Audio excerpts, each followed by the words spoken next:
ज्यूजिनम। जो ज्यूजिनम होता है इसमें विलाई तो होते ही होते हैं, इसमें और क्या आता है, क्रिप्स ऑफ ल्यूब्रिकेन होते हैं। जिस तरह हमने ड्यूडनम में पढ़े क्रिप्स, किसमें होते हैं, ज्यूजिनम में भी होते हैं। एंड और क्या होगा, प्लाइका सर्कुलरिस होगा। लेकिन इसके जो प्लाइका सर्कुलरिस हैं ये थोड़े से टॉल होंगे और ज्यादा प्रोमिनेंट होंगे, मतलब कि ये थोड़े से लंबे लंबे होंगे और क्या होंगे, प्रोमिनेंट होंगे, with feathered appearance with oral contrast. देखें, जब हम उस पेशेंट को ओरल को कंट्रास्ट देंगे तो उसमें हमें जिस तरह उसमें फीदर्स हम किसको कहते हैं, जो परिंदे होते हैं उनके जो पर होते हैं, मतलब ऊपर जो फीदर्स लगे होते हैं उनको हम क्या कहते हैं, फीदर्स।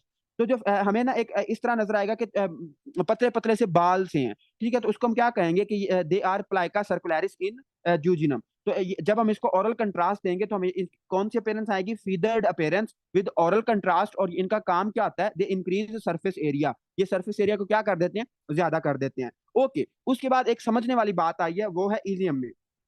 इलियम में अल्लाह ताला ने आपके रखे फौजी, ठीक है, फौजी। मतलब कि फर्ज करो आप कोई पंगा लेते हो, आप कोई उल्टी पुल्टी चीज खा लेते हो, आप कोई जीले की मोहब्बतें खा लेते हो। तो जीले की मोहब्बतें जब आप खाते हो तो उसमें क्या चले जाते हैं, आपके बहुत सारे जरासीम अंदर चले जाते हैं। तो उन जरासीम को क्या करते हैं, उन जरासीम को आप जब ठीक करोगे, उन जरासीम के डिफेंस के लिए अल्लाह ताला ने आपके अंदर क्या रखे, अल्लाह ताला ने आपके अंदर रखे पेयर पैचिस। पेयर पैचिस आपने बहुत इंपॉर्टेंट एमसीक्यूज है, ये आता होता है कि जो पेयर पैचेज है ये कहाँ पे होते हैं। तो पेयर पैचेस कहाँ पे होते हैं, इलियम में। पेयर पैचेस कहाँ पे होते हैं, इलियम में होते हैं। और पेयर पैचेस के बारे में जरा सुन लें इसको गौर से, वरना आप किसी और से पूछेंगे। तो जो पेयर पैचेस होते हैं इसमें क्या होता है, तो पेयर पैचेस को जरा हम समझ लेते हैं, यहाँ पे खाली जगह है। पेयर पैचेस क्या होता है, जो हमारे पेयर पैचेस होते हैं, पेयर पैचेस इसको लिख लें, आपकी बुक पे नहीं लिखा हुआ, ये जो पेयर पैचेस होते हैं इसमें क्या होते हैं, इसमें ना लिम्फाइड टिश्यूज होते हैं। पेयर पैचेस इसमें ना आपके लिम्फोसाइट्स पड़े होते हैं। इसमें क्या होते हैं, लिम्फाइड टिश्यूज, लिम्फाइड टिश्यूज होते हैं। अब ये जो लिम्फाइड टिश्यूज हैं ये क्या करते हैं, जो लिम्फाइड टिश्यूज हैं ये क्या करते हैं, जब आप कोई गंदा खाना खाते हो या कोई आपके फूड के अंदर कोई जरासीम चला जाता है, तो ये जो लिम्फाइड टिश्यूज हैं उसको इनगल्फ कर लेते हैं। जब जाहिर बात है जब आप फूड खाओगे तो ये उसमें क्या होगा, एंटीजन होगा, उसमें क्या होगा, एंटीजन होगा, जरासीम होगा। अब जो ये जो लिम्फाइड टिश्यूज हैं इस एंटीजन को क्या कर लेंगे, इनगल्फ कर लेंगे। इस एंटीजन को क्या कर लेंगे, इनगल्फ कर लेंगे। जब इस एंटीजन को इनगल्फ करेंगे तो क्या होगा, जब इस एंटीजन को इनगल्फ करेंगे तो क्या होगा, ये जब इस एंटीजन को इनगल्फ करेंगे और इस बाद में प्रेजेंट करेंगे, इसके बाद ये लेके जाएंगे किसके किसके सामने प्रेजेंट करेंगे, present to B lymphocyte, sorry present to B cell, present present to B cell. इसको हम इम्यूनोलॉजी में पढ़ेंगे कि बी सेल क्या होती है, टी सेल मतलब किस तरह ये प्रेजेंटेशन होती है। फिलहाल मेरे आप ऊपर आप यकीन रखें कि लिम्फाइड टिश्यूज होते हैं जो कि एंटीजन को कैप्चर करते हैं। एंटीजन को जब वो कैप्चर करते हैं और उसके इसको प्रेजेंट करते हैं बी सेल को। अब आपको पता है कि जो बी सेल होता है इसका क्या काम होता है, बी सेल का काम होता है एंटीबॉडी बनाना। तो जो बी सेल होगा वो क्या बनाएगा, B cell will increase IgA antibody, IgA antibody. Okay, अब जरा मेरा आप सबसे एक सवाल है कि जो माँ का दूध होता है, जो माँ का दूध होता है उसमें कौन सी एंटीबॉडी होती है जी, जो जी डॉक्टर काशिफ एक्सीलेंट, इसमें क्या होगा, इसमें आईजीए एंटीबॉडी होती है। जी कौन कह रहा है, आई जी कहां से आ गई है, मैं आपको जी कह नहीं रहा। देखें, जो आपकी माँ का दूध होता है, माँ के दूध में कौन सी एंटीबॉडी होती है, आईजीए एंटीबॉडी। जो आईजीए एंटीबॉडी होती है इसको हम म्यूकोजल एंटीबॉडी भी कहते हैं। जो हमारा म्यूकोजा होता है उसके साथ ये एंटीबॉडी अटैच होती है। तो जब एक बच्चा माँ का दूध पीता है तो उसके अंदर आईजी एंटीबॉडी जाती है, और माँ का दूध उसको किस से बचाता है, उसको अपर रेस्पिरेटरी ट्रैक्ट इन्फेक्शन से बचाता है, और जो आपका उसमें है जीआईटी के इन्फेक्शन से बचाता है। क्यों, क्योंकि माँ के दूध में क्या होती है, आपकी आईजीए एंटीबॉडी होती है, और आईजीए किसके साथ अटैच हो जाती है, म्यूकोसा के साथ अटैच हो जाती है। जिससे क्या होता है कि आपके बेबी की प्रोटेक्शन हो जाती है। तो आपने मतलब जो माँ का दूध होता है वो बच्चे के लिए बहुत अहम होता है। क्यों होता है, क्योंकि इसमें आईजीए एंटीबॉडी होती है, इसमें क्या होती है, आईजीए एंटीबॉडी होती है। और जो आईजीजी बता रहे थे वो सुनने के, जो आईजीजी होती है, जो आईजीए होती है, जो आईजीए होती है ये मदर मिल्क में होती है, ठीक है। जो माँ का दूध होता है उसमें कौन सी एंटीबॉडी होती है, आईजीए। लेकिन जो आईजीजी है, ठीक है, जो आईजीजी है ये एक वाहद ऐसी एंटीबॉडी है, मतलब आईजीजी एक वाहद ऐसी एंटीबॉडी है जो कि क्या कर सकती है, कैन क्रॉस प्लेसेंटा। सिर्फ जो प्लेसेंटा को क्रॉस कर सकती है वो क्या है, ओनली आईजीजी करती है, बाकी किसी की हिम्मत नहीं पड़ती कि प्लेसेंटा को क्रॉस कर जाए। तो इट कैन क्रॉस प्लेसेंटा, ठीक है। जो आईजीजी है इट कैन क्रॉस प्लेसेंटा, और जो आपकी आईजी है ये किस में होती है, मदर के मिल्क में होती है, माँ के दूध में होती है। ठीक हो गया, तो ये याद करने, जिन्होंने गलत बताया वो जरा इसको याद करने की, जो आपकी ए होती है वो किस में होती है, माँ के दूध में होती है।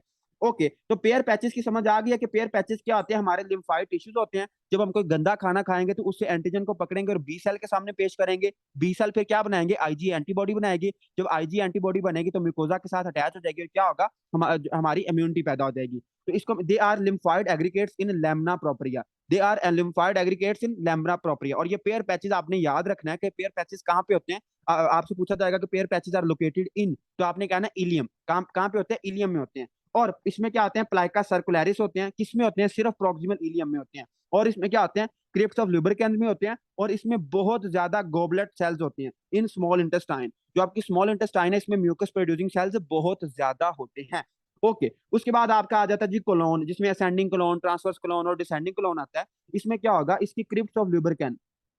क्रिप्स ऑफ ल्यूबरकैंथ इसमें क्या होते हैं, क्रिप्स होते हैं with abundant abundant goblet cells, मतलब गोबलेट सेल्स भी बहुत ज्यादा होते हैं। और क्रिप्स ऑफ ल्यूबरकैंथ भी होते हैं और इसमें विलाई कोई नहीं होता। ठीक है, इसमें विलाई कोई नहीं होता। तो this is all about your histology. और इसको अगर आप याद कर लोगे तो मुझे नहीं लगता कि इसके अलावा आपको किसी बुक की जरूरत पड़ेगी हिस्टोलॉजी के लिए। ठीक है, तो मुझे बताएं शाहबाज कि आपको डाइजेस्टिव सिस्टम ट्रैक्ट की हिस्टोलॉजी समझ आ गई है या कोई मसला रह गया। ओरल कंट्रास्ट, देखिए ओरल जो कंट्रास्ट होता है इसको हम मतलब मुझे इसका नाम तो नहीं आता, लेकिन ओरल कंट्रास्ट हम बहुत ज्यादा यूज करते हैं इस जीआईटी को ट्रीट करने के, जीआईटी को देखने के लिए ना। तो ओरल कंट्रास्ट हम काफी यूज करते हैं। इसका नाम मुझे मेरे जेहन में नहीं आ रहा कोई भी, तो फिलहाल मैं इसको नहीं बता सकता। बाकी जरा बताएं शाबाश कि जीआईटी हिस्टोलॉजी की समझ आ गई है। क्रिप्स क्या होते हैं, देखे क्रिप्स क्या होते हैं। क्रिप्स मैंने आपको बताया भी था। फर्ज करो ये क्या है, एक विलाई है। ठीक है, ये क्या है, एक विलाई है। तो यहाँ पे एक गड़ा सा होगा। इसके अलावा जो यहाँ पे एक गड़ा सा होगा और ये एक और विलाई है। फिर एक यहाँ पे एक गड़ा सा होगा और एक और विलाई है। फिर एक और यहाँ पे डिप्रेशन होगी और एक और विलाई है। तो ये जो डिप्रेशन हैं, ये जो आपकी डिप्रेशन हैं, इनको हम क्या कहते हैं, इनको हम कहते हैं क्रिप्स ऑफ ल्यूबरकैन। इनको हम क्या कहते हैं, क्रिप्स ऑफ ल्यूबरकैन। ठीक है, तो ये आपने याद रखना है, इसके अलावा कुछ भी नहीं है। तो क्रिप्स ऑफ ल्यूबरकैन में क्या अल्लाह ताला ने रखा है, अल्लाह ताला ने खजाना रखा है ताकि आपको कोई कमी हो जाए तो उसको जाने से पूरी हो जाए। या फिर आपके फौजी रखे हैं जो कि आपको बचाते हैं डिफरेंट इन्फेक्शन से। तो बहुत आसान सी बातें हैं अगर आप इसको थोड़ा सा फन लेके समझोगे तो। ओके जी, तो आई होप कि आपको मेरी बातें समझ आ गई और पीछे से हमारा अब सारा खत्म हो चुका है, ये सारा कुछ हमने पढ़ लिया था। अब हम जरा आगे चलते हैं। अब हम जरा थोड़ा सा मुश्किल टॉपिक है, और ये मुश्किल नहीं है, इससे अगले वाला थोड़ा सा मुश्किल है। तो अगर आप मतलब फ्रेश नहीं बैठे हुए तो एक दफा मुंह धो के बैठ लें ताकि आपको समझ आ जाए। और मैं आपको रिकॉर्डिंग भी सेंड कर दूंगा ग्रुप में, तो टेंशन नहीं लेनी। आपको अगर नहीं समझ आती तो आपने इसको दोबारा समझना है। ठीक है, अगर आपको नहीं समझ आती तो कोई मसले वाली बात नहीं, आपने इसको दोबारा समझना और आपको ये समझ आ जाएगी। और मैं गारंटी देता हूँ कि आप में से जो फाइनल ईयर के स्टूडेंट हैं या जो 11th 12th even 11th semester के स्टूडेंट भी बैठे हुए हैं, तो जो 11th सेमेस्टर के स्टूडेंट हैं उनको भी अभी तक इंग्वाइनल कैनाल का क्लियर कट समझ नहीं आई होगी। ठीक है, तो इंशाल्लाह अगर आप ये लेक्चर ले लोगे अच्छे तरीके से तो आपको इंग्वाइनल कैनाल की समझ आ जाएगी कि इंग्वाइनल कैनाल होती क्या है। तो इंग्वाइनल कैनाल को समझने से पहले हम एक पढ़ते हैं जिसको हम कहते हैं फेमोरल रीजन। जो हमारा फेमोरल रीजन होता है इसको जरा हम पढ़ने की कोशिश करते हैं कि इसमें हमें क्या बातें हमने सीखनी है। ठीक हो गया, तो इसको जरा हम चलते हैं वापस नोट्स की तरफ और हम नोट्स से क्रिएट करते हैं और उससे पढ़ते हैं। इसको हम आस्ता आस्ता पढ़ेंगे, बिल्कुल मैं स्लोएस्ट स्पीड से पढ़ाऊंगा ताकि आपको ये अच्छे तरीके से समझ आ सके। तो ध्यान से सुनना है, कोई मसले वाली बात इसमें नहीं है। तो जो हमारा फिमोरल है, जो हमारा फिमोरल रीजन है, इसमें क्या होता है तो इसको जरा हम देख लेते हैं। बहुत आसान सी बातें हैं, लेकिन अगर आपको ये बातें समझ आ गई तो ठीक है। तो फिमोरल रीजन, जो फिमोरल रीजन है ये क्या होता है, फिमोरल रीजन। फिमोरल रीजन में आपने एक चीज याद रखनी है जिसको हम कहते हैं फिमोरल ट्राइएंगल। जिसको हम क्या कहते हैं, फिमोरल ट्राइएंगल। जो फिमोरल ट्राइएंगल है, पहले मैं आपको एक स्कीमेटिक डायग्राम बनाता हूँ फिर आपकी बुक वाली डायग्राम दिखाऊंगा। देखो हमारा जो हमारे जो मतलब हैं टांगे हैं, जो हमारा फिमोरल रीजन है, यहाँ पे एक मसल होता है। ठीक है, यहाँ पे एक मसल होता है जो ऊपर से नीचे आ रहा होता है। ठीक है, इस मसल को हम क्या कहते हैं, इस मसल को हम क्या कहते हैं, इस मसल को हम कहते हैं अडक्टर लॉन्गुस मसल। इसको हम क्या कहते हैं, अडक्टर अडक्टर लॉन्गुस मसल। इसका आपने नाम सुना होगा, हमारे लोअर लिम्ब में एक मसल होता है जिसको हम कहते हैं adductor longus muscle. Adductor longus muscle, ये क्या होता है, अडक्टर लॉन्गुस मसल होता है। उसके बाद आपका अडक्टर लॉन्गुस मसल आ गया। उसके अलावा आपने एक और चीज याद रखनी है कि यहाँ पे एक लिगामेंट होता है। ठीक है, यहाँ पे एक लिगामेंट होता है और उसको हम पढ़ते हैं कि ये कहाँ से लिगामेंट आता है। इस लिगामेंट को हम कहते हैं इंग्वाइनल लिगामेंट। इस लिगामेंट को हम क्या कहते हैं, इंग्वाइनल लिगामेंट कहते हैं, इंग्वाइनल लिगामेंट कहते हैं। और आपका एक मसल होता है। ठीक है, एक और मसल होता है और इस मसल को हम क्या कहते हैं, सार्टोरियस मसल। इस मसल को हम क्या कहते हैं, सार्टोरियस मसल। तो अगर आप थोड़ा सा गौर करें तो ये तीनों चीजें क्या बना रही हैं, ट्राइएंगल बना रही हैं। और इस ट्राइएंगल को हम क्या कहते हैं, इस ट्राइएंगल को हम कहते हैं फिमोरल ट्राइएंगल। अब आप कहते हैं कि यार कख समझ नहीं आई, तो इसको जरा हम देखते हैं डायग्राम से, फिर आपको इसकी समझ आएगी। तो एक डायग्राम है और आपकी बुक वाली डायग्राम है, ये आपकी डायग्राम आ गई है। तो इसको जरा हम समझने की कोशिश करते हैं, गौर से सुनना है। ये थोड़ा सा आपको मुश्किल लग सकता है, लेकिन मैं कोशिश करूंगा कि इसको आसान से आसान बनाऊं। देखो, जो आपका फिमोरल रीजन है, जो आपका फिमोरल रीजन है, वहां पे एक ट्राइंगल बन रहा होता है। ट्राइंगल कैसे बन रहा होता है? ये आपका है, आपका क्या है, क्या होता है, अल्लाह ताला ने क्या बनाया, इंग्वाइनल लिगामेंट बनाया। इंग्वाइनल लिगामेंट की बात हम बाद में करते हैं। तो ये क्या है, इंग्वाइनल लिगामेंट है। ये एक मसल है जो कि ऊपर से नीचे की तरफ आता है, और इस मसल को हम क्या कहते हैं, इस मसल को हम कहते हैं अडक्टर लॉन्गुस मसल। इस मसल को हम क्या कहते हैं, अडक्टर लॉन्गुस मसल। और आपका एक और मसल होता है, एक और मसल होता है ये वाला, और इस मसल को हम क्या कहते हैं, इस मसल को हम कहते हैं सार्टोरियस मसल। इन तीन चीजों को आपने याद रखना है। जो अपर बॉर्डर है, जो अपर बॉर्डर कौन बना रहा है, हमारा इंग्वाइनल लिगामेंट बना रहा है। जो हमारा मीडियल बॉर्डर है वो कौन बना रहा है, that is your adductor longus muscle. और जो हमारा लेटरल बॉर्डर है वो कौन बना रहा है, that is your sartorius muscle. वो कौन बना रहा है, सार्टोरियस मसल बना रहा है। अब इसमें तीन चीजें होती हैं, इसमें क्या होती हैं, तीन चीजें होती हैं। उन तीन चीजों को आपने कैसे याद रखना है, तो उसके लिए एक निमोनिक है, नेवी। आप में से बहुत लोगों का शौक होगा कि यार मैंने ना नेवी ज्वाइन करनी है, जो पाकिस्तान नेवी है उसको ज्वाइन करना है। तो इसका निमोनिक भी यही है। जो हमारी फिमोरल ट्राइंगल होती है, इसमें तीन चीजें होती हैं। क्या होती है, वेन होती है, आर्टरी होती है, और क्या होती है, नर्व होती है। तो इसका जो निमोनिक है वो ये क्या है, that is your navy L, ठीक है, नेवी एल। तो नेवी, ठीक है, NAV, ठीक है, NAV। और जो वाई है वो मैंने सिर्फ आपको बताने के लिए लिखा, लेकिन जो इसका निमोनिक है वो NAV है। सबसे जो बाहर बाहर की तरफ क्या होगी, मतलब कि लेटरल साइड पे क्या होगी, लेटरल साइड पे आपकी होगी नर्व, ठीक है, लेटरल साइड पे क्या होगी, नर्व। उसके बाद क्या होगी, आर्टरी होगी। उसके बाद क्या होगी, आर्टरी होगी। और उसके बाद वी से क्या होगी, वेन होगी।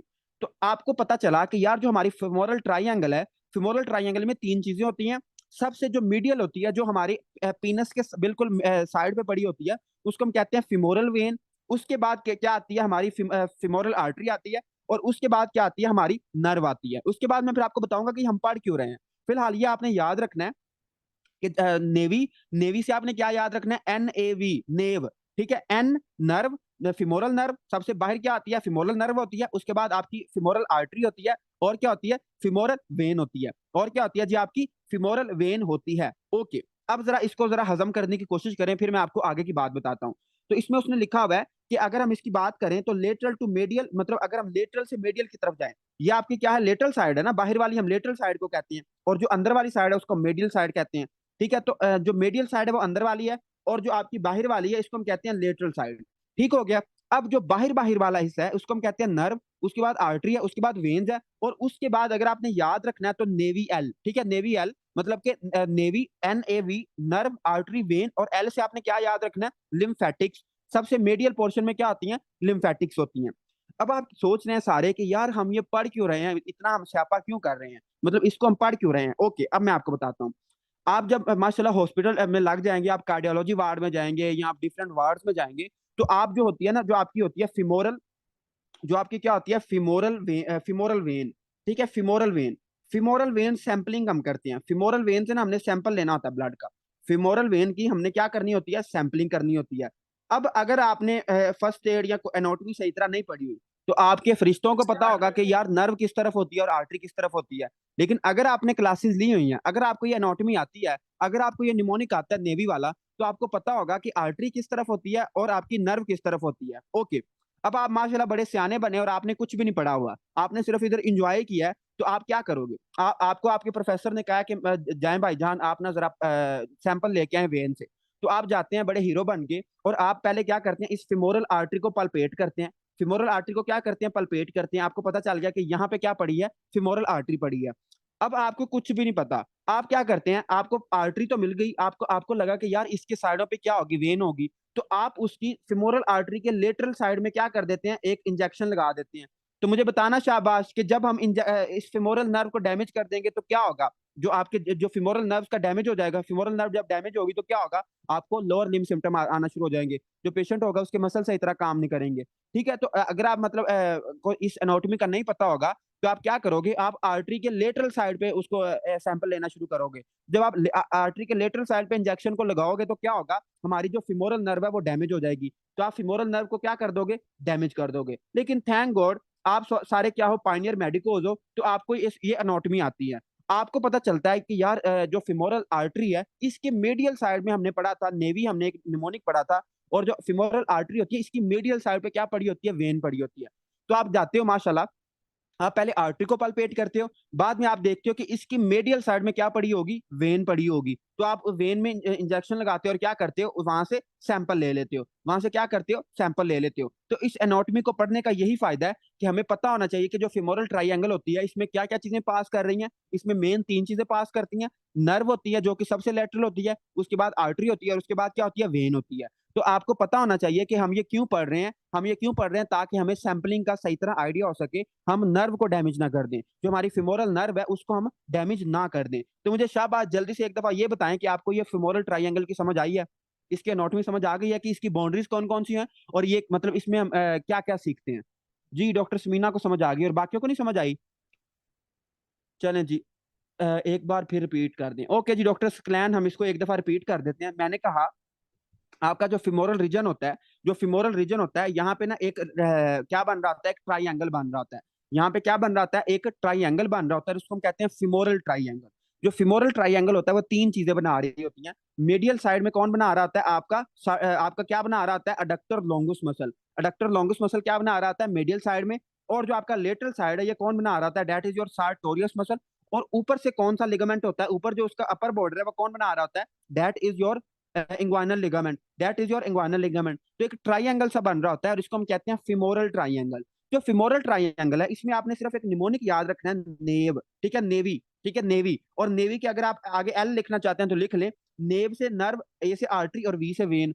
सबसे बाहर क्या होगी, नर्व होगी, उसके बाद आर्टरी, देखें नर्व, आर्टरी, वेन, और उसके बाद क्या होगी, लिम्फेटिक्स होंगी। तो ये आपने याद रखना है। अब आपको ये पता होना चाहिए कि आर्टरी के लेटरल साइड पे क्या है और मीडियल साइड पे क्या है।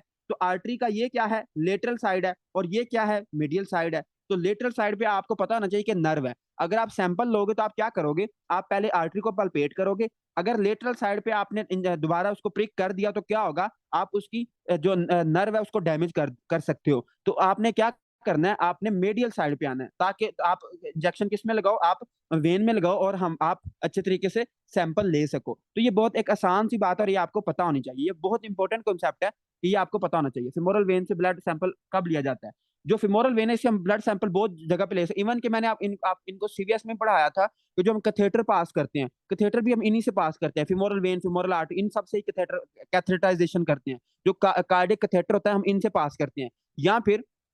या फिर इसके अलावा हम और भी फिमोरल वेन के और भी काफी ज्यादा मैंने यूजेस बताए थे आपको सीवीएस में। ठीक हो गया, तो ये आपने याद रखना है, इसके अलावा कुछ भी नहीं इसमें याद रखना। तो आई होप कि अब आपको ये बात समझ आ चुकी है। ओके जी, हम आगे चलते हैं। अब हम आगे उसने लिखा हुआ है फिमोरल शीथ। ठीक है, यहाँ पे एक शीथ होती है और उसको हम कहते हैं फिमोरल शीथ। उसको हम क्या कहते हैं, फिमोरल शीथ कहते हैं, फिमोरल शीथ कहते हैं। ओके, अब जो फिमोरल शीथ है, फिमोरल शीथ में हमने पहले एक निमोनिक पढ़ा था, नेव, ठीक है, NAV, नेव, और आगे था एल। अब आपने क्या याद रखना है कि जो फिमोरल शीथ होती है, जो फिमोरल शीथ होती है इसमें 2 चीजें होती हैं। इसमें क्या होता है, इसमें ए और वी होता है, ठीक है। इसमें आर्टरी और वेन किस में होती है, फिमोरल शीथ में होती है, नर्व नहीं होती, नर्व नहीं होती। सिर्फ आर्टरी और वेन किस में होती है, फिमोरल शीथ में। दोबारा सुने, जो नर्व होती है, नर्व किस में होती है, फिमोरल ट्राइंगल में। लेकिन फिमोरल जो शीथ होती है उस वो किसको कवर कर रही होती है, आर्टरी को भी कवर कर रही होती है, वेन को भी कवर कर रही होती है, लेकिन आपकी नर्व को कवर नहीं कर रही होती। तो आपकी बुक ने लिखा है कि इट इज फेशियल ट्यूब। ये क्या है, एक फेशिया है। फेशिया हम कहते हैं कवरिंग को, तो इट इज फेशियल ट्यूब। ये क्या है, फेशियल ट्यूब है, जो कि 3 to 4 सेंटीमीटर होती है, जो कि क्या होती है, 3 to 4 सेंटीमीटर होती है, below inguinal ligament. Below inguinal ligament, जो इंग्वाइनल लिगामेंट है उसके नीचे एक शीथ होती है, उसको हम कहते हैं फिमोरल शीथ। और ये क्या होती है, बिलो इंग्वाइनल लिगामेंट होती है, मतलब इंग्वाइनल लिगामेंट के नीचे करके होती है थोड़ी सी। Contains vein, artery and canal. इसमें 3 चीजें होती हैं, आपकी वेन और आर्टरी होती है, ठीक है, वेन, आर्टरी, और क्या होती है, इंग्वाइनल कैनाल होती है। इंग्वाइनल कैनाल अभी हम पढ़ते हैं क्या होता है। इंग्वाइनल कैनाल होती है, वेन और आर्टरी होती है।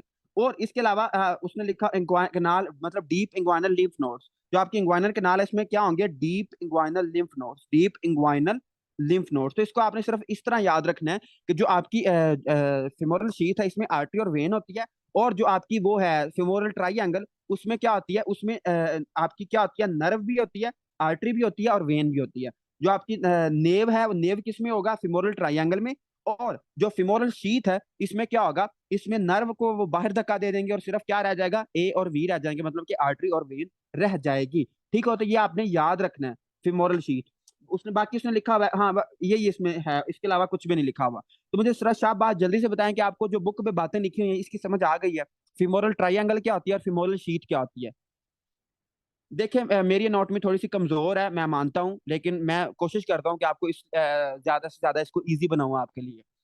तो इससे ज्यादा इजी नहीं हो सकता ये। चलें जी, तकरीबन से आपको समझ आ चुका है, अब हम आगे चलते हैं।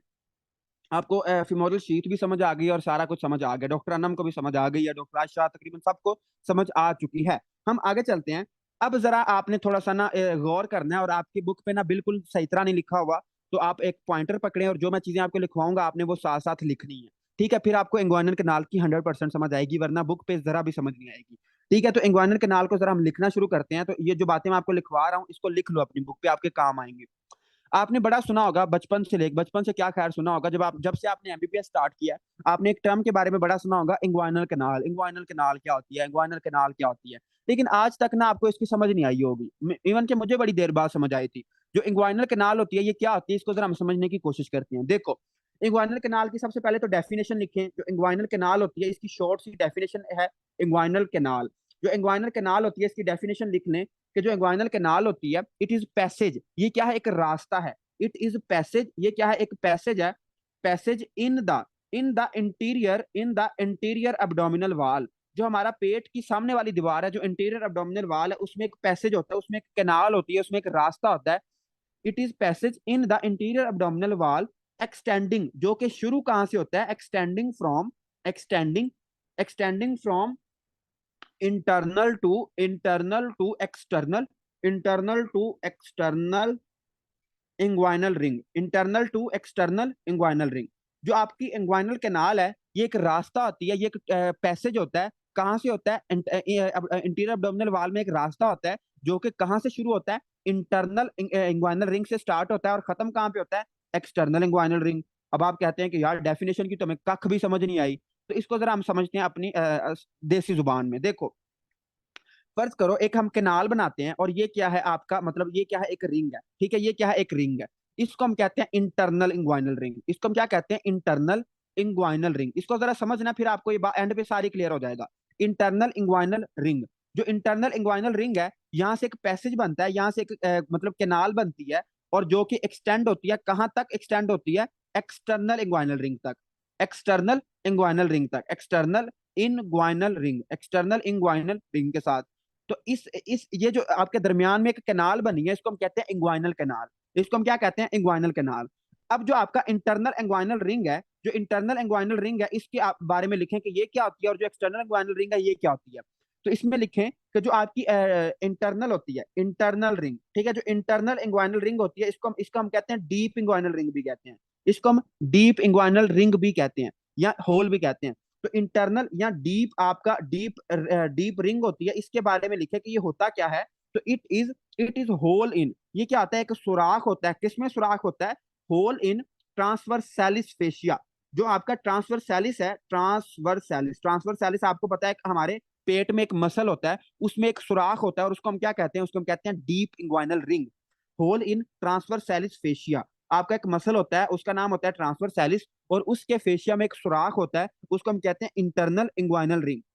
Whole in transversalis fascia, it is mid point of inguinal ligament. मतलब कहाँ पे होता है, देखें, होल होता है, कहाँ कहाँ पे होल होता है, ट्रांसवर्सैलिस फेशिया में, लेकिन किस जगह पे होता है, किस लोकेशन पे होता है, mid point of inguinal ligament. Speed कम कर दें, ओके ओके, मैं स्पीड कम करता हूँ, स्पीड कम ही है यार, इतनी तो कम है आगे स्पीड। देखें, mid point of inguinal ligament. जो इंग्वाइनल लिगामेंट है, इंग्वाइनल लिगामेंट के मिड पॉइंट में, इंग्वाइनल लिगामेंट के मिड पॉइंट। फिलहाल थ्योरी लिख लें, फिर मैं आपको डायग्राम से समझाऊंगा, फिर आपको ये समझ आएगी, सबर बस। अभी फिलहाल थ्योरी लिख लें, फिर मैं आपको समझाता हूँ ये।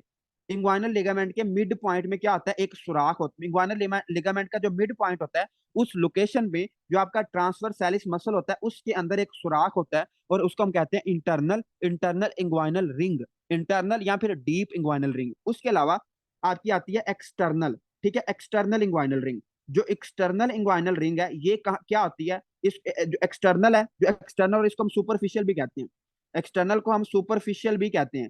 तो एक्सटर्नल या फिर सुपरफिशियल इंग्वाइनल रिंग जो होती है, ये क्या होता है, it is V shaped defect. ये क्या होता है, इसके आगे लिखें, it is V shaped defect. ये एक डिफेक्ट है, वी शेप्ड डिफेक्ट है, मतलब एक होल है, वी शेप्ड होल है in in external oblique muscle, in external in external oblique muscle, in external oblique muscle.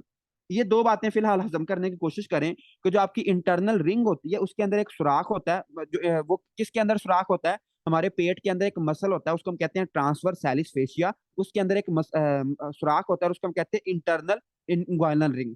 उसके अलावा जो आपकी एक्सटर्नल इंग्वाइनल रिंग है, जो एक्सटर्नल इंग्वाइनल रिंग है, ये क्या होती है, ये एक वी शेप्ड डिफेक्ट है। किसमें डिफेक्ट है?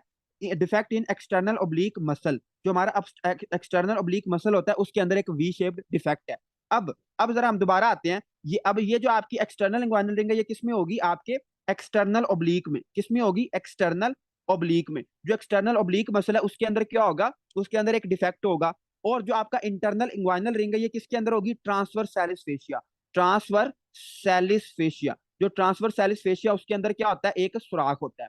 अब आप कहते हैं कि यार सुन के अच्छा तो बहुत लग रहा है लेकिन समझ कख नहीं आ रही, तो इसको हम जरा बाद में समझते हैं डायग्राम की मदद से, फिर आपको ये समझ आएगी। फिलहाल लिख लें, जो मैं लिखवा रहा हूँ इसको लिखने की कोशिश करें। ओके, तो आपको ये समझ आ गई है। अब आपने ये लिख तो लिया लेकिन आपको अभी भी सही तरह समझ नहीं आई। तो आपने अब हमने इसको जरा डायग्राम से समझने की कोशिश करते हैं कि आपकी बुक ने इसको मतलब किस किस तरह समझाने की कोशिश की है। तो अब ये आपके पास एक डायग्राम है और ये डायग्राम बहुत कंफ्यूज करती है स्टूडेंट्स को, लेकिन इंशाल्लाह आप लोग कंफ्यूज नहीं होंगे। ठीक है, तो ये एक डायग्राम है, इसको जरा हम समझने की कोशिश करते हैं और इसको जरा अपने ध्यान से समझना है, अपना 100% फोकस इधर लेके आए, फिर ही आपको ये समझ आएगी। देखो, गौर करो, ये जो बुक फर्स्ट एड वाला है, इसने आपको समझाने की कोशिश की है कि जो इंग्वाइनल कैनाल होती है वो कैसे बनती है। तो मैंने आपको कहा कि आपकी एक होती है डीप इंग्वाइनल रिंग या फिर इंटरनल इंग्वाइनल रिंग, वो ये बनी हुई है। ठीक है, वो क्या है? ये है। तो ये क्या है? आपकी इंटरनल इंग्वाइनल रिंग है। जो इंटरनल इंग्वाइनल रिंग होती है वो किसके अंदर सुराख होता है? वो सुराख होता है, किसके अंदर सुराख होता है? Transfer सैलिस fascia. ट्रांसवर सैलिस फेशिया। जो ट्रांसफर सैलिस फेशिया होता है उसके अंदर क्या होता है? एक होल होता है। तो ट्रांसफर सैलिस फेशिया, अगर आप थोड़ा सा गौर करें तो ये लिखा हुआ है। ये जो आपका फेशिया नजर आ रहा है, जो आपको व्हाइट व्हाइट ये वाला फेशिया नजर आ रहा है, ये क्या है? Transfer सैलिस fascia. तो इसके अंदर क्या होगा? एक होल होगा। इसके अंदर क्या होगा? एक होल होगा। और यहां से हमारी इंग्वाइनल कैनाल क्या होती है? स्टार्ट होती है। यहां से इंग्वाइनल क्या कैनाल क्या होती है? स्टार्ट होती है और एक्सटेंड करती है। कहां तक एक्सटेंड करती है? हमारे हमारे सुपरफिशियल इंग्वाइनल रिंग तक। जो सुपरफिशियल इंग्वाइनल रिंग है, जो सुपरफिशियल इंग्वाइनल रिंग है, ये क्या है? एक वी शेप्ड डिफेक्ट है। किसके अंदर डिफेक्ट है? ये किसके अंदर डिफेक्ट है? एक्सटर्नल ओब्लीक के अंदर। जो एक्सटर्नल ओब्लीक है, ये जो आपका बाहर मसल पड़ा हुआ है, ये क्या है? एक्सटर्नल ओब्लीक है। एक्सटर्नल ओब्लीक है। अब जरा गौर करना वरना आप लोग कंफ्यूज हो जाओगे। देखो, अगर आप थोड़ा सा गौर करें तो हमारे पास तीन मसल्स होते हैं। एक होता है ट्रांसफर सैलिस फेशिया। दूसरे नंबर पे क्या होता है? हमारा इंटरनल ओब्लीक होगा। ठीक है, इंटरनल ओब्लीक होगा। उसके अलावा हमारे पास क्या होगा? एक्सटर्नल ओब्लीक होगा। और क्या होगा? ट्रांसफर सैलिस जो क्या होगा? ट्रांसवर्सुस अब्डोमिन होगा। अब मैं क्या करता हूं, अब आपने ना एक चीज समझने की कोशिश करनी है, फिर आपको 100% क्लियर समझ आ जाएगा। देखो, पहले एक ये मसल है। ठीक है, एक ये मसल है, एक ये मसल है और एक ये मसल है। तीन मसल मैंने बनाए हैं। एक एक का नाम ए है, दूसरे का नाम बी है और तीसरे का नाम सी है। मैंने क्या किया? मैंने ना ऊपर से कोई बहुत भारी चीज इधर से फेंकी। ठीक है, मैंने यहाँ पे ना बहुत ज्यादा जोर लगाया। तो ये जो जितने भी सारे मसल्स थे, सारे मसल ऐसे हो गए। ठीक है, ये मसल ऐसे हो गए हैं सारे। जितने भी मसल्स थे वो ऐसे हो गए हैं। ठीक है, ऐसे। अब मुझे पता चला कि यार जो ए था वो सबसे ऊपर था, बी उसके बाद था और सी सबसे नीचे था। लेकिन अगर अब मैं थोड़ा सा गौर करूं तो फर्ज करो अगर मैं इसको इधर से मिटा लेता हूं, मैं इसको इधर से रेज कर देता हूँ। ठीक है, तो अब मुझे आपने शाबाश जल्दी से ये बताना है कि सबसे जो अंदर वाली लेयर होगी, सबसे अंदर वाली लेयर किस मसल की होगी, और सेकंड नंबर पे किस मसल की लेयर होगी, और थर्ड नंबर पे किस मसल की लेयर होगी? जी, जो सबसे इनर लेयर है, ये जो मैं जब मैंने इसके ऊपर वजन फेंका तो ये कुछ इस शक्ल के बन गए, मतलब वजन इसके अंदर से गुजर गया और इसकी इस तरह लेयर्स बन गई, तीन तीन लेयर्स बन गई। अब जो सबसे अंदर वाली लेयर है वो ए होगी, बी होगी या सी होगी? डॉक्टर जबीउल्लाह ने बताने की कोशिश की है लेकिन वो थोड़ा सा गलत बता रहे हैं। डॉक्टर सैयद आसिम सही बता रहे हैं कि जो आपकी सबसे अंदर वाली लेयर होगी वो क्या होगी? ए होगी। ठीक है, वो क्या होगी? ए होगी। उसके बाद आपकी जो दरमियान वाली लेयर होगी वो क्या होगी? बी होगी। और सबसे बाहर वाली लेयर क्या होगी? सी होगी। ठीक हो गया? आप कहते हैं कि कख समझ नहीं आया, दोबारा समझते हैं। देखो, फर्ज करो ये क्या है? एक लाइन है, ये दूसरी लाइन है और ये तीसरी लाइन है। तो अब हम इसका नाम रख लेते हैं कि फर्ज करो ये क्या है? सी ए बी है। ठीक है, सी ए बी है, कैब है। अब मैंने क्या किया? मैंने यहां से ना कोई बहुत भारी चीज यहाँ पे रख दी। ठीक है, तो ये क्या हुआ? ये बेंड हुए, ये बेंड हुए और ये इस तरह मुड़ गए। ठीक है, ये बेंड हुए और इस तरह मुड़ गए, तो इसकी तीन तीन लेयर्स बन जाएंगी। एक, एक और दो और तीन। अब आपने मुझे फिर सोच के बताना है कि जो सबसे अंदर वाली लेयर होगी उस लेयर को हम क्या कहेंगे, जो सबसे अंदर वाली लेयर होगी उसको हम क्या कहेंगे। Yes, doctor Nadia, doctor Syed Mawal, Syed Asim, तकरीबन सारे डॉक्टर सही बता रहे हैं कि जो सबसे अंदर वाली लेयर होगी वो क्या होगी, सी होगी। जो सेकंड नंबर पे लेयर कौन सी होगी, सेकंड नंबर पे होगी बी, और सॉरी सेकंड नंबर पे क्या होगी, ए होगी, और आपके जो सबसे बाहर वाली होगी आपकी बी वाली लेयर। ऐसे ही है ना, ऐसे ही होगी। ओके, अब यही कॉन्सेप्ट हमने यहाँ पे अप्लाई करना है। अब क्या हुआ, अब क्या हुआ कि आपकी जब एंग्वाइनल कैनाल बनना शुरू हुई, बनना कहां से स्टार्ट होगी, बनना कहां से स्टार्ट होगी, आपके ट्रांसवर्स सैलिस फेशिया से। ट्रांसवर्स सैलिस फेशिया से आपकी एंग्वाइनल कैनाल बनना स्टार्ट होगी। अब मुझे आपने सोच के जरा बताना है कि जो ट्रांसवर्स सैलिस फेशिया की लेयर होगी वो सबसे इनर मोस्ट होगी या सबसे आउटर मोस्ट होगी। जिस तरह आपको पीछे समझाया वही कॉन्सेप्ट इधर अप्लाई करना है। जी, अब सारे सही बता रहे हैं कि जो आपकी ट्रांसवर्स सैलिस फेशिया वाली लेयर होगी वो सबसे इनर मोस्ट होगी। वो क्या होगी, सबसे इनर मोस्ट होगी। तो आपकी जो इंग्वाइनल कैनाल का फेशिया होता है, जो आपकी इंग्वाइनल कैनाल की मतलब वो होती है कवरिंग्स होती हैं, सबसे इनर मोस्ट जो कवरिंग होगी वो वो कौन सा मसल बनाएगा, वो कौन सा मसल बनाएगा, वो बनाएगा आपका ट्रांसवर्स सैलिस फेशिया। तो यही तो बात उसने लिखी हुई है कि ट्रांसफर सैलिस फेशिया क्या होगा, इनर मोस्ट होगा। उसके बाद अब आपका सेकंड नंबर पे आता है internal oblique, internal abdominal oblique. जो इंटरनल अब्डोमिनल ओब्लिक है, आपने मुझे ये बताना ये मिडल में होगा या आउटर होगा, ये मिडल होगा या आउटर होगा। Yes doctor Anam, doctor Syed Asim, excellent. जो आपका इंटरनल अब्डोमिनल ओब्लिक है ये मिडल में होगा। ये क्या होगा, मिडल में होगा। तो जो आपका फेशिया बन रहे हैं उसमें सबसे अंदर वाला फेशिया कौन बनाएगा, ट्रांसफर सैलिस फेशिया बनाएगा। मिडल वाला कौन बनाएगा, इंटरनल ओब्लिक मसल बनाएगा। कौन बनाएगा, इंटरनल ओब्लिक बनाएगा। और इंटरनल ओब्लिक जो फेशिया है वो क्या बनाता है, हमारा क्रीमस्टेरिक मसल बनाता है। जो हमने पढ़ा था ना उसमें रिप्रोडक्टिव सिस्टम में कि जब हम किसी जो पेशेंट के इनर थाई को टच करें तो अगर उसके जो टेस्टिस हम असेंड करते हैं तो उसमें जो क्रीमस्टेरिक रिफ्लेक्स है वो प्रेजेंट है। ठीक है, क्रीमस्टेरिक रिफ्लेक्स क्या है, प्रेजेंट है। तो क्रीमस्टेरिक रिफ्लेक्स किस वजह से आता है, it is due to cremasteric muscle, cremasteric muscle की वजह से आता है। तो जो सेकंड नंबर पे फेशिया होगा वो कौन सा होगा, आपका इंटरनल ओब्लिक फेशिया होगा। और वो क्या बनाएगा, क्रेमस्टेरिक मसल बनाएगा। वो क्या बनाएगा, क्रेमस्टेरिक मसल बनाएगा। अब आपने मुझे और बात सोच के बतानी है कि जो एक्सटर्नल अब्डोमिनल ओब्लिक है ये सबसे एंड पे है। तो ये क्या सबसे बाहर होगा या सबसे इनर मोस्ट होगा, आउटर मोस्ट होगा या इनर मोस्ट होगा। जी, यस एक्सीलेंट, सारे सही बता रहे हैं कि सबसे जो आउटर मोस्ट होगा वो कौन सा होगा, that is your external abdominal oblique. और सबसे जो आउटर मोस्ट फेशिया होगा वो कौन बनाएगा, एक्सटर्नल अब्डोमिनल ओब्लिक बनाएगा। तो इस तरह जो आपकी इंग्वाइनल कैनाल है उसकी तीन लेयर्स होती हैं। सबसे इनर मोस्ट लेयर कौन कौन बनाता है, that is your transversalis fascia.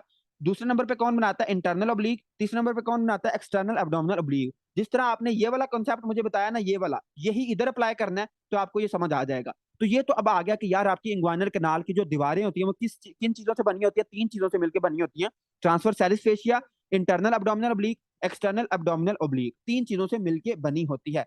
अब आप कहते हैं कि यार जो इंग्वाइनल कैनाल होती है, जो इंग्वाइनल कैनाल होती है इसके अंदर क्या होता है। तो जो इंग्वाइनल कैनाल होती है इसके जरा कंटेंट भी लिख लें कि इसके अंदर क्या होता है।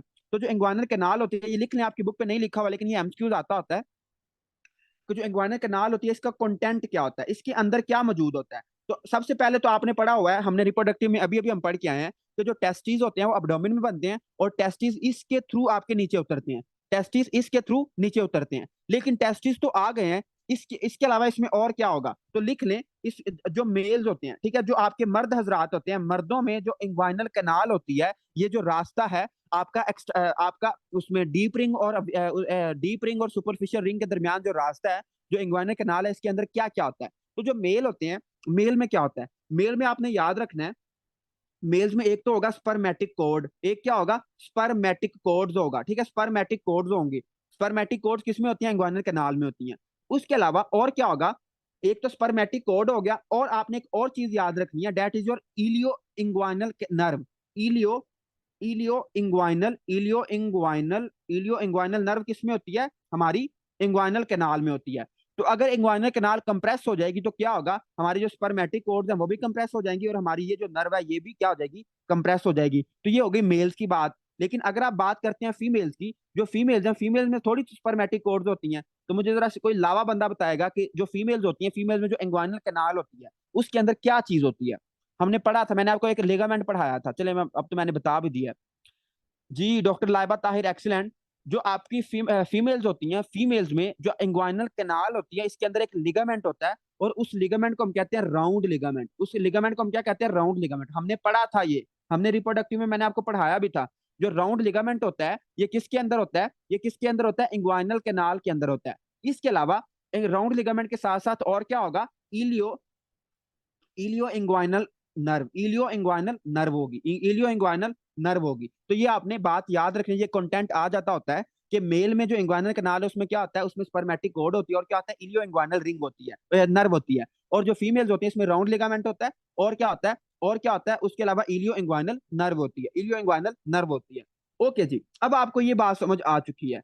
अब आपको थोड़ा थोड़ा ना इंग्वाइनल रिंग जो कनाल है इसके बारे में कॉन्सेप्ट बन चुका है, और इतना ही काफी है। It is more than enough. अगर आपकी ये बेस बन गई है तो कल आपको मंडे को हम इंशाल्लाह पढ़ेंगे वो हर्निया। जब हम हर्निया पढ़ेंगे तो आपको 100% समझ आएगी कि डायरेक्ट हर्निया क्या होता है, इनडायरेक्ट हर्निया क्या होता है। ठीक हो गया? तो अब मैं एक दफा